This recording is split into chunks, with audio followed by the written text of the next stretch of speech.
আসতে। এখন আমরা বসে আছি 1 নম্বর প্ল্যাটফর্মে। এখানে যোধপুর হাওড়া ট্রেন আসবে সুপারফাস্ট 8টা 35 মিনিটে শিডিউল টাইম, একদম কারেক্ট টাইমে দেখাচ্ছে। এবার দেখা যায় কতক্ষণে ট্রেন আসে। এখন আপাতত আমরা প্ল্যাটফর্ম নাম্বার 1-এ বসে আছি।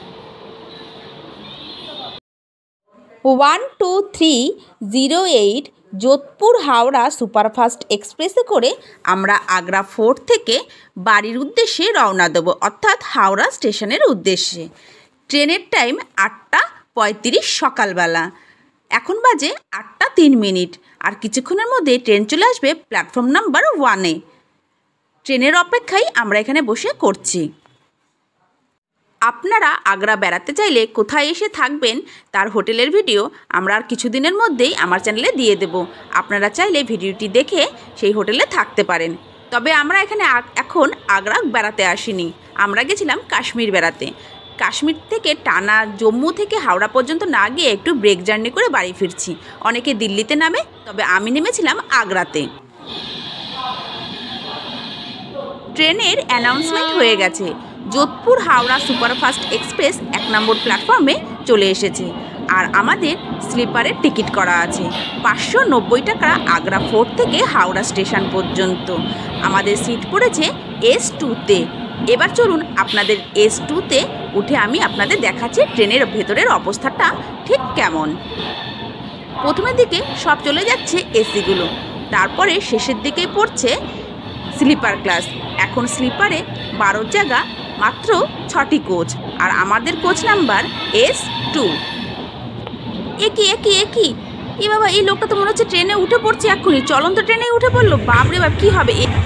12308 স্লিপার ক্লাস S2 এর অবস্থাটা দেখুন।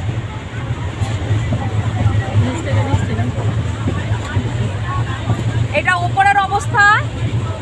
রিজার্ভেশনে থাকলেও আপনার কোনো ব্যবস্থা নেই, দাঁড়ানোর বা বসার কিছুরই ব্যবস্থা নেই। এই দেখুন,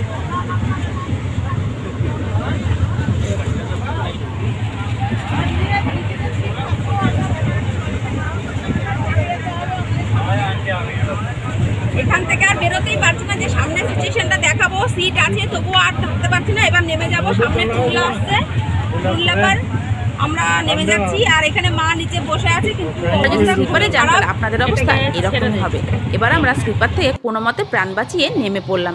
আর এখন যে এই সুন্দর সিনটা দেখছেন, ভাববেন না এটা স্লিপার কোচ থেকে তোলা। আমরা এই দেখুন জিনিসপত্র নিয়ে কোথায় উঠে পড়েছি, বুঝতেই পারছেন। এটা B1-এ আছি। মাথা পুরো গরম হয়ে গেছে। B1 মানে বুঝছেন তো, এসিতে। হ্যাঁ, বাথরুমের কাছে 590 টাকা দিয়ে টিকিট কেটে আমার মা দেখুন ওই যে বসে আছে। এই যে দেখুন দুজন লোক, এনাদেরও তাই একই অবস্থা।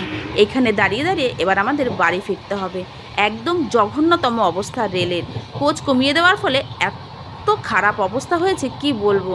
সারাটা দিন আর রাত আমাদের এভাবেই দাঁড়িয়ে দাঁড়িয়ে বা বসে বসে বাথরুমের সামনে এরকম করে যেতে হচ্ছে। এই যে আমার দিদি কোনো মতে একটু বসে আছে, তবুও এখানে বসে থাকা যাচ্ছে। আর ওইখানে যদি থাকতাম তাহলে হয়তো এতক্ষণ মরেই যেতাম, আর আমাদের ওখান থেকে বাড়ি ফিরতে হতো না। আপনাদের একটু দেখিয়ে দিলাম। আপনারা যদি কোনো দিন যোধপুর থেকে বা রাজস্থান ভ্রমণে যান, যোধপুর থেকে হাওড়া আসেন, তাহলে সেক্ষেত্রে স্লিপারটা অ্যাভয়েড করবেন।